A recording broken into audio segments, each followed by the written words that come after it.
KFC اور McDonald کا کھانا کیسا ہے؟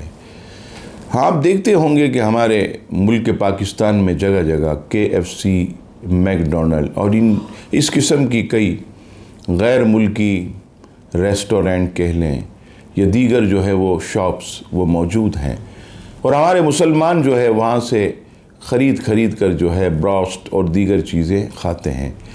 تو پوچھا گیا کہ کیا یہ جائز ہے؟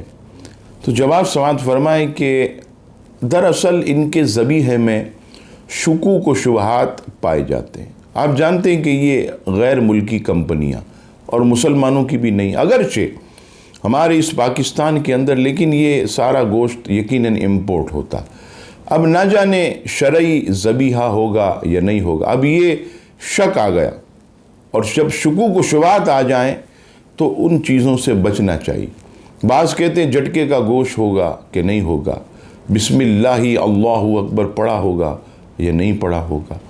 ہو سکتا ہے سوال پیدا ہو، یوں تو ہر ریسٹورنٹ پر شک ہو سکتا، ٹھیک ہے، ہر ریسٹورنٹ پر شک ہو سکتا ہے، لیکن ہمارے جتنے ملک پاکستان کے اندر ریسٹورنٹ ہیں، اس ملک کے اندر یہ سب مسلمانوں کے ہیں، ہمارے سامنے کھانا بناتے ہیں، ہمارے سامنے جو ہے یہ بیٹھ کر، مالک بھی مسلمان، کام کرنے والے بھی مسلمان، اور ساری جو چیزیں ہیں، مرغی کا گوشت ہے یا گائے کا یا بکرے کا، وہ سب یہیں سے خریدا جاتا ہے، یہیں سے جو ہے وہ ذبح کیا جاتا ہے شرع مطابق۔ لہٰذا ہم حسن ظن رکھ کر یہاں کے مسلمان ریسٹورنٹ کا تو کھا سکتے ہیں، مگر یہ غیر ملکی اور غیر مسلم کمپنیاں، لہٰذا ان کے کھانے سے جو ہے وہ بچا جائے۔ دیکھیے، آپ اگر میکڈونلڈ نہیں جائیں گے، KFC کا کھانا نہیں کھائیں گے تو کوئی آپ کی صحت پر اثر نہیں پڑے گا۔ الحمدللہ